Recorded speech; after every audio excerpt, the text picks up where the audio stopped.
It's Nolan. Neighborhood redder than Pound Town. We out now. What's going on, beautiful people? It's the kid J Nolan here. Welcome back to another episode of Inside the Industry, your number one source for music, entertainment, commentary, and breakdowns. Now, in this particular show, we're going to be getting into Sean Diddy Combs and his mother. All right. More specifically, in this particular situation, his mother, because Miss Janice Combs is being sued for stealing royalties from a number of people.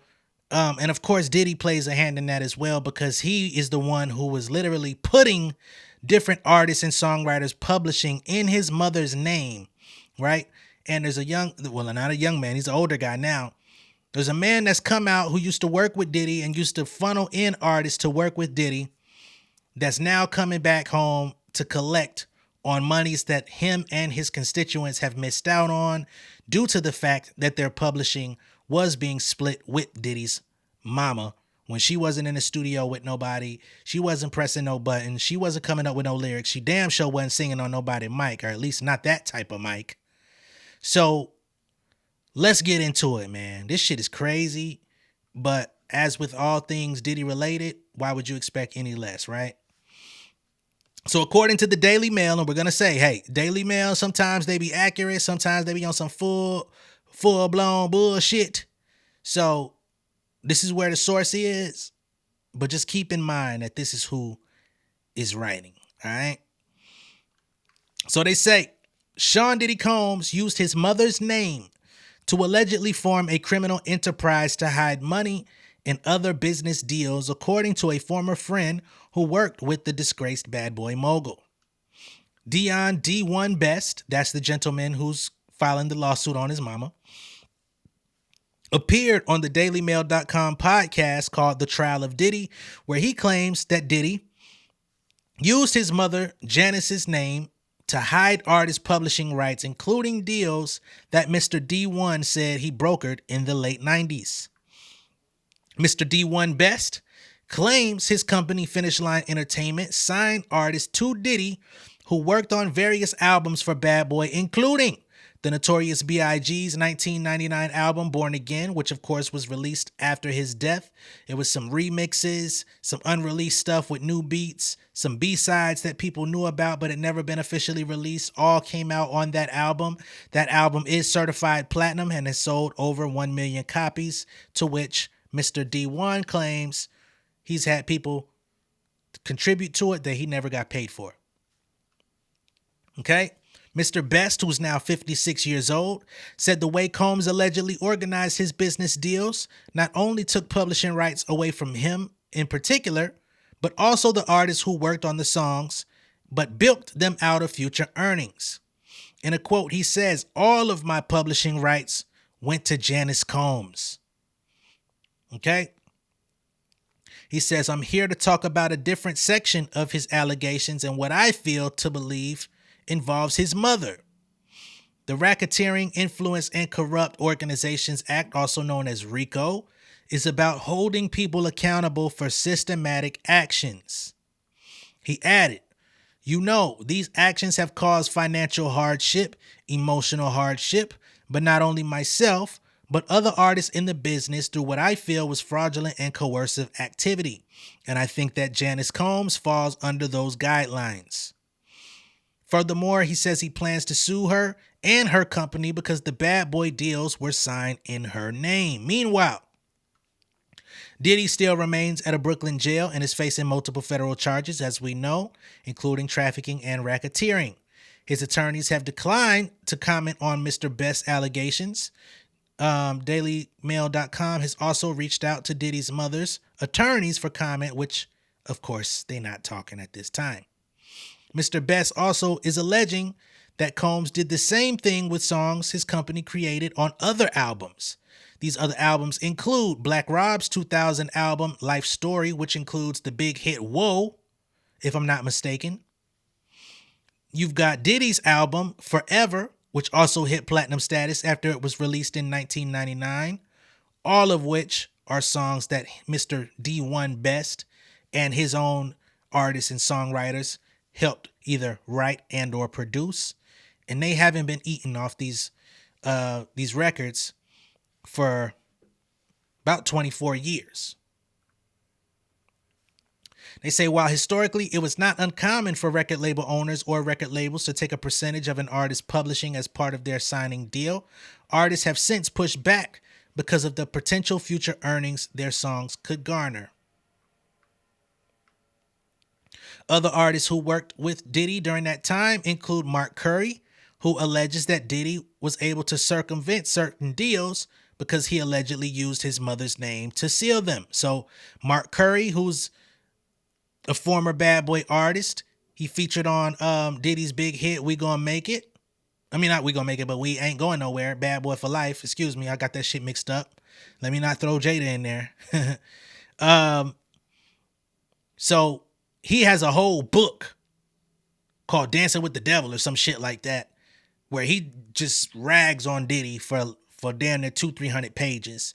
People relegated him to being a hater when this came out around 2007, 2008, when Twitter first came out. I remember because Mark Curry used to follow me. I used to follow him, and he used to promote this book daily. So much so that I unfollowed his ass because I'm like, bro, you got to have something else going on other than fucking promoting this book talking about Diddy.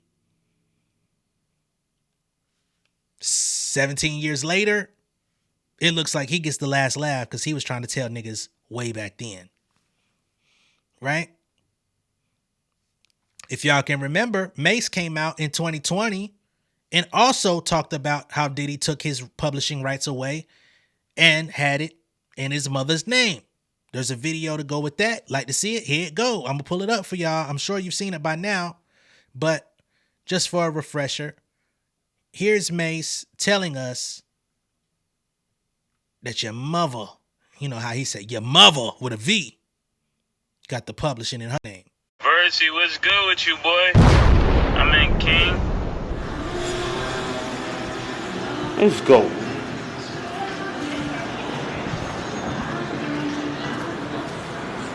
Yo, how dare this nigga talking about he want receipts? Let's start with your mother, nigga. Your mother got the receipts, nigga. Everything is in your mother's name. That's the one who got the receipts, nigga. You need more proof, nigga? Biggie ain't here, so Big can't give you no receipts. He dead. Craig Mack can't give you receipts. He dead. What are you talking about? Who else? Black Rob can't give you receipts. He dead. And everybody else you made sign paperwork so they can't talk about what I'm talking about. I'm the only one with the guts. You're not signing it, nigga, because I ain't need the money. All money ain't good money. Remember that.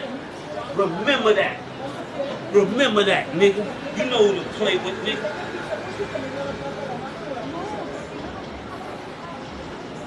Versi, what's good with you, boy? I'm in King. Now, I'm sure some people felt like Mace was on some bullshit, but this was 2020 when he said it. I mean, who would know better than a nigga that actually had his publishing? He could go look it up and see who on there. Janice Combs. Again, why? I mean, not only did Diddy put numerous artists publishing registered with his mom, we know that, but he's also got Justin Combs in some of the publishing on these records, you know, and on the surface, without all of the allegations, without all of the craziness, we've seen other artists come out and say, yo, in my music, I give my children a portion of my publishing, right? And we've always looked at that as a good thing because it's like, okay, you get a portion of it, the producer, any additional writers get a portion of it, and then the kids, right? So it's like, okay, out of what I'm supposed to receive, I'm going to give a portion of my percentage of earnings to my children so that over time, this will collect. We're going to have it sent to a special account to where that money just accumulates over time. By the time they graduate from high school or college or whatever, they'll have a nest egg to come back to. That's honorable. That's dope. We've heard some people talk about that. I think Nas did that with his daughter. Like, it's a smart move, especially if you're having great success with your music. That actually creates a lot of really good residual returns for your child over time. And you're not taking anything out your household because although you may be shorting yourself a little bit, you're setting your child up for your future. That's a super smart move. Now, the problem is when you don't do a motherfucking thing, you just give niggas motivation, and clearly that motivation ain't been motivating motherfuckers. You know what I'm saying? And you terrorizing their life and making them feel like shit till it's time to get in the studio. And then you want to put your mama and your kids in the publishing for some shit they didn't contribute to, some shit you barely goddamn contributed to. That is where we got to draw the line. All right? Somebody got to be real about this shit. So, as y'all see, Mace was very mad about that. And, you know, he just been sitting back, letting everything unfold the way it's supposed to because he feels vindicated in everything that he's been saying. You know, he was accused of putting New York rapper Fabio Forign in a similar situation. You know, paid him $5,000 to sign to a little production deal.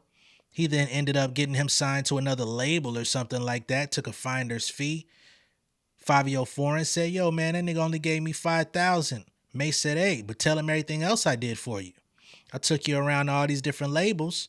Because I wasn't the one that was going to be signing you ultimately. I was just signing on, you know, to basically manage the situation. And then I went and got you a better deal. So am I a fuck nigga because I gave you $5,000? Or am I a hero for coming and signing you at a time when nobody was interested in you and I took you to these offices that weren't really entertaining you? Now, that is up to everybody's own discretion on how they feel about that. 5,000 does sound like a very low number. But again, risk versus reward. Would we still be speaking about Fabio Forign today? I don't know. It's a question. I can't answer it. All right. Getting back to Mr. D1 Best, they say he left gang life. Whoa. 56 years old. When did you leave the gang? Say he left gang life and turned to religion. He now coaches youth sports. Said he became friends with Combs and Notorious B.I.G. after they met at parties in L.A. that were frequented by Hollywood A-listers. So if you befriended both Diddy and Biggie, you had to have met him before 97. Okay. Mr. Best said that the Bad Boy producer would call him up for protection and check-ins to see if it was safe for him to be in certain areas of L.A. Okay. So you were basically an extortion ambassador in LA. You was connected with the gang life and he would check in with you and make sure it was good. After y'all did that so many times, I guess you moseyed your way in to get some people in the studio from your side of town and, you know, people you fucked with. And then y'all created a business relationship musically. Sounds about right. Hey, LA functions differently. They say it was also at this point that Death Row's Suge Knight, who hails from Compton, had allegedly threatened Combs, Mr. Best claims. He says, so, you know, by this being my hometown, I knew how to maneuver through the community, through the streets. Let's just say everybody was aware that Suge Knight and Puffy had a situation. Suge is a big guy. I'm not a big guy, but I had the type of relationship with Suge that I could say, yo, you know, ease up. And he would respect the situation. So Mr. D1 Best, not to be confused with New Orleans rapper D1, by the way. He said he was one of the people that could calm down the tension between Diddy and Suge Knight. They say as Combs and his artists came to LA to work on music or to party, he became close to Wallace, who was more calm than the more arrogant Combs. So Wallace, of course, is Biggie. He claims he was with Biggie the night he was killed during a drive-by shooting on March 9th, 1997, just outside the Peterson Automotive Museum, where Vibe Magazine's Soul Train Awards after party was held. One thing I don't like is all these people that come out and be like, I was with him, no, I was with him the night he died. They do the same shit with Pop, man. Say that shit, man. Your ass wasn't finna take the bullet for him, so just keep your ass out of it. Best said he had warned Wallace that week to keep close to him while he was in LA. On that particular night, Mr. Best said Wallace and him were briefly separated as they were leaving the party. Next thing he knew, there were fatal shots that he heard, which would ultimately kill Wallace. Now, I don't, you, did you play a role in that shit? Was it something that you was looking for? I don't know. He says, I never understood how he wasn't with me when we exit through the door. He says, I think about it more today. I felt like somebody literally lured him away from me, pulled him away like, let's go this way. So by his estimation, he feels like he was a protector for Biggie. However, someone came in and intervened and took him in the opposite direction. He says, I tried to explain that to him. You know, you can't just be moving around by yourself. Again, although I don't fuck with Gene Deal, he does claim that Biggie was very apprehensive about going to LA. He says that Biggie was actually supposed to be doing a show out in London, if I'm not mistaken. He was booked to do a show in London. Diddy came in and vetoed it and said, nah, nigga, we going to LA. So I will say there's enough stories from around the industry of people that were associated with Bad Boy that say Diddy was very adamant about Biggie going to LA with him, even though Biggie was supposed to actually go get money overseas for his own shit. Rather than go get the money overseas, Diddy wanted him to go to LA for free so that he could be at the Soul Train Awards and have fun and party.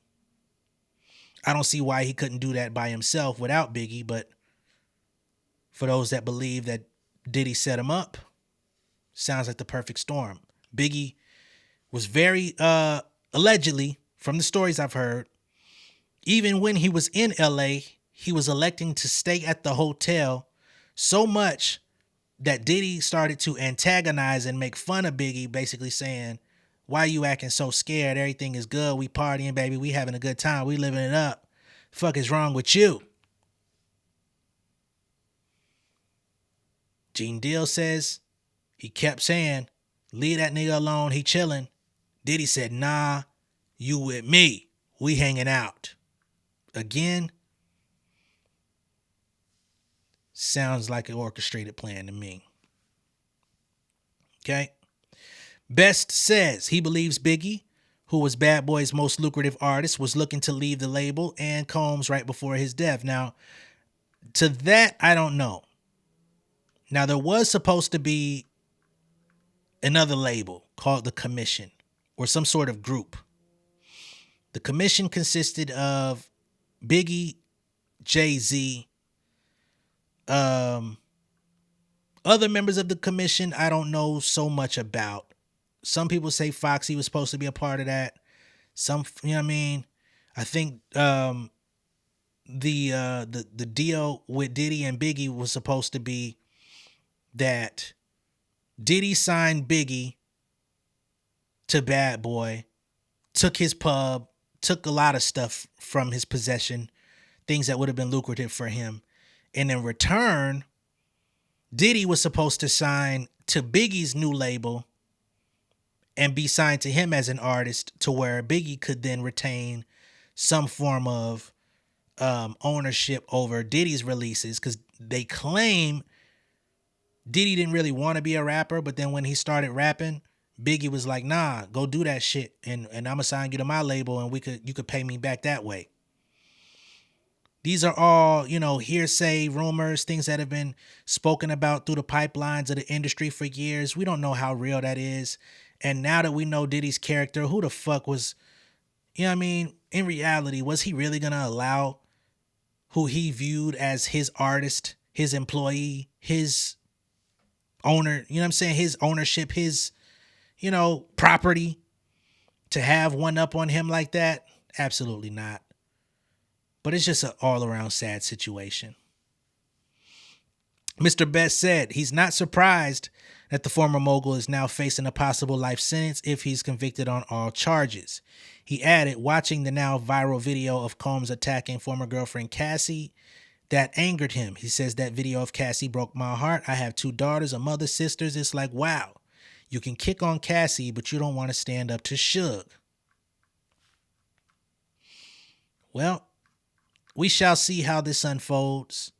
Still gonna have to see how Diddy's, battle with the feds unfolds. Ultimately, he's still in jail. They're trying to tell us all about his birthday meals and all this bullshit. I want to get to the real deal. Let's get to the bottom of the motherfucking scoop. All this preliminary horse shit. But y'all let me know what y'all think of all this down below in the comments. Be sure to like and share this video. If this is your first time seeing me on YouTube, go ahead and subscribe to the channel, become an insider. All right, Miss Janice, you're still out in the free world, 313. But it looks like all that extra money you made off of these artists you had zilch to do with, you might have to be paying some of that back, Miss Lady. You out here advocating for your son, talking about he's not a monster, this and that. Sounds to me like you bred him to be that. And he paid you back. Now you're going to have to go and do some payback yourself, all right? Much love and respect. I'll see y'all later. Peace. King of my city and cul-de-sac. Coming out swinging like soldier rag. Leading my people like quarterback. Boy, I study this shit, I'm an almanac. Had to get up and grind. Knowledge is booming, I'm here to apply. Came with the chip and the dip, it just single the mind. We finna do more than survive. I need my check. Spinning the block for the Gouda. We hitting the jeweler to flood out the net. We don't do beef for computers, I'm straight out the sewer. We come when you rest. Niggas be looking perplexed, so keeping my foot on their neck. No map for the quest, but drum rest. Doubt me. All of a sudden they tell me they proud of me. I been somebody came back some boundaries, stand for my honor. But too raw, no corner. Packing the stick for the drummer. Wanna catch my bad, won't fumble. I came too far to be humble.